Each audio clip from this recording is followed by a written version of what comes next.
Hi, my name's Phil. I like talking about politics, and in this video I'd like to discuss the currently most topical facet of Tory corruption, and Boris Johnson's government isn't even being subtle about its clear favours to Putin and his network of oligarchs as he continues to resist calls to impose sanctions despite calls from even his own party to take the issue more seriously. But first, if you'd like to be notified of daily news and politics, please subscribe to the channel and click the bell notification icon. So at this point, I do not know how blinkered you need to be to not see the deep, deep corruption inherent in the Conservative Party. We have the fact that they carry out paid lobby work, which records show results in a pretty good return for the individuals and corporations that pay Tory MPs a few quid for their favours. We have the VIP lane, which allowed Tory donors and activists to scoop up lucrative COVID-related contracts when more suitable providers were frozen out. We learned that the Conservatives have been rewarding Tory donors with peerages, including a man with close connections to the Kremlin. We more recently learned that the government had a private advisory group of Tory donors who have a secretive influence on government policy, and now we see the results of the well over £10 million of donations that have made their way to the Conservatives from sources linked to Putin. You know, there have been lots of calls for Conservative MPs, including ministers right at the top of government, to give the donations back. Give the money back, will you? Dominic Raab, will you give the money back? Boris Johnson, will you give the money back?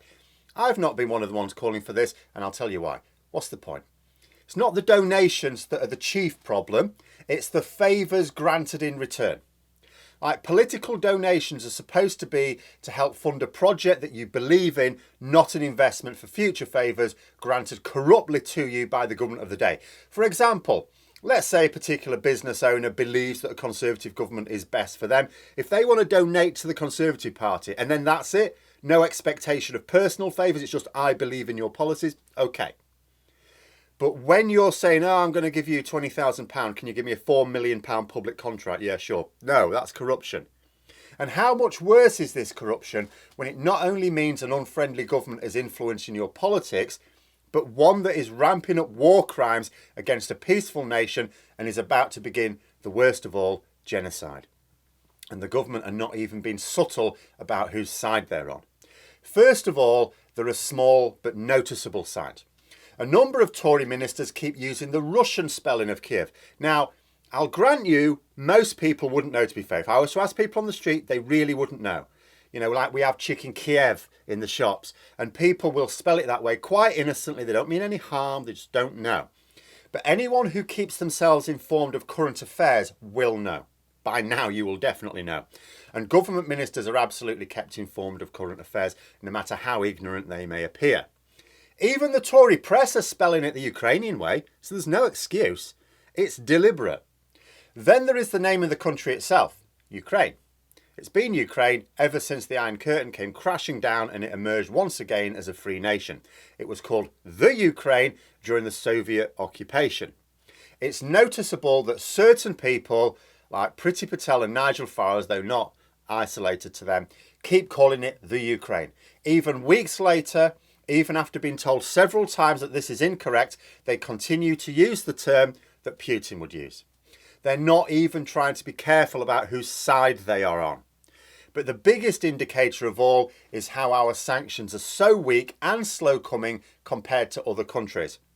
Whenever the government are tackled about their slowness, there are always excuses. Oh, we're leading from the front. Why aren't you doing anything? Oh, excuses. But how come these excuses aren't needed in other countries then? The latest news is that the government say it will take weeks or even months to apply sanctions to the oligarchs named in a list that the UK government should be targeting. Weeks or even months? Why not now? Other countries have applied their sanctions quickly. What's different with us? I thought Brexit was supposed to make us nimble and fast acting. Oh, it's the lawyers, you see. That's what the government say. It's the lawyers. Can't do much about the lawyers. And people are latching onto the solicitors acting on behalf of the oligarchs, slowing the whole thing up. But how come we're not hearing of this from other countries? Don't other countries have lawyers? Of course they do, but they don't seem to be delaying sanctions in other countries. It's just us. And there's no defence against that. Should any journalist wish to raise it with a government minister, they can't blame it on what they call EU rules. Oh, we've still got all these EU rules. No, because individual EU countries, as well as the collective EU, have applied their sanctions without any bother. Yes, some of them have gone a bit easier in areas out of self-interest, but none of them have blamed lawyers. Like I've said before, when Italy argued that oligarchs should be allowed to buy Gucci handbags, they didn't blame the lawyers. We knew why they did that. A Tory MP recently read out a list of names of solicitors in Parliament acting on behalf of the oligarchs. Now, he was suggesting that they were putting pressure on our free press to stop them writing articles about their work. Now, obviously, an MP can discuss this freely in Parliament without fear of legal consequences due to parliamentary privileges. And when people complain about how Boris Johnson gets away with lying so much in Parliament, this is it. How can he get away with even slandering people? He's lying about people. Why isn't he in court? Parliamentary privilege. And this is why, although it is open to abuse, it is also needed. It allows MPs to call out what they see as immoral behaviour without finding themselves being sued. The MP in question, Bob Seeley, said that a free press should intimidate kleptocrats, not the other way around. But I haven't really seen anything which suggests that either the media or the government are being constrained by these solicitors. Apart from anything else, bear in mind that the Home Office have ignored the work of what they call do-gooding human rights lawyers when deporting innocent people. The figures on how many times the Home Office have got the law wrong is staggering. And yet they continue to proceed anyway. They carry on anyway. The government don't seem to care about lawyers then, do they? Not when they're deporting innocent people. No, they'll ignore the solicitors when fighting their culture wars. So why does the government not proceed and be damned with these sanctions in this case? Especially as I haven't really seen any independent legal experts seriously suggesting that the oligarchs' lawyers have got much of a leg to stand on. And if they did, let us say they did. Let's say there's a loophole in the law. Well, do you know of anyone who can close legal loopholes? Oh yeah, Parliament. Could do it in no time. It could be done by the end of the week if the government wanted to. Sanction them and then let the issue go through the courts. If there's a loophole, close it in Parliament this week. If there isn't a loophole, let them take it to court. I would have thought the government would relish the opportunity to get involved in a court case they'll actually win for once. But no, because this isn't about deporting people to get some good headlines in the Daily Mail, is it? This is about inconveniencing friends and donors. Friends and donors who just so happen to have spent years promoting a political direction that allowed their patron to commit the most terrible crimes against humanity. It's as blatant an attempt to give Putin's kleptocrats as much warning as possible to shift their assets before he's forced to act. Remember what happened when other countries started to apply sanctions? What did we do? We sanctioned 3 oligarchs who don't even live in this country. Now it's about 8. And we're saying to the rest, we're on to you. Any month now and we'll have you sanctioned. This is Boris Johnson. I'll hold them up as long as I can, he's saying. You get yourselves to safety. He's like Hodder holding the door, but without any of the valour. We now hear that Roman Abramovich, who's the most famous Russian oligarch in Britain, is selling his UK properties in double time. He's selling up, liquidising his assets to get them out of the country. Bet he is. As well as the others who are much less well known. This is what it's all about. It's not about lawyers. It's not about leading. It's about protecting the people the Conservatives are siding with.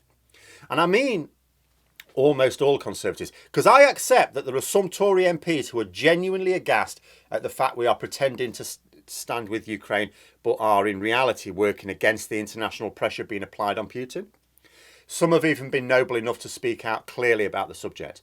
But there are too many others who I still accept are genuinely against this and genuinely want the government to act, that are either they're helping the government come up with excuses.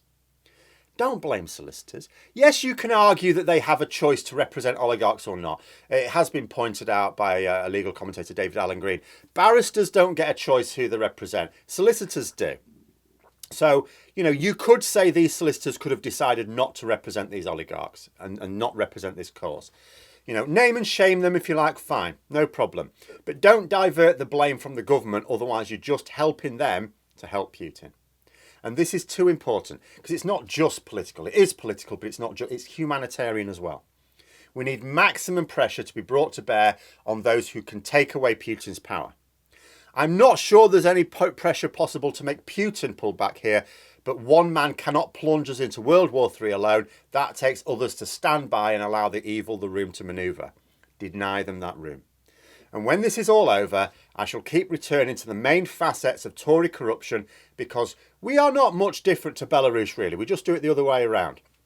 You know, their government openly supports Putin, but can offer relatively little of practical support. Our government publicly attacks Putin, but is far more useful in terms of practical aid to maintain his real support base.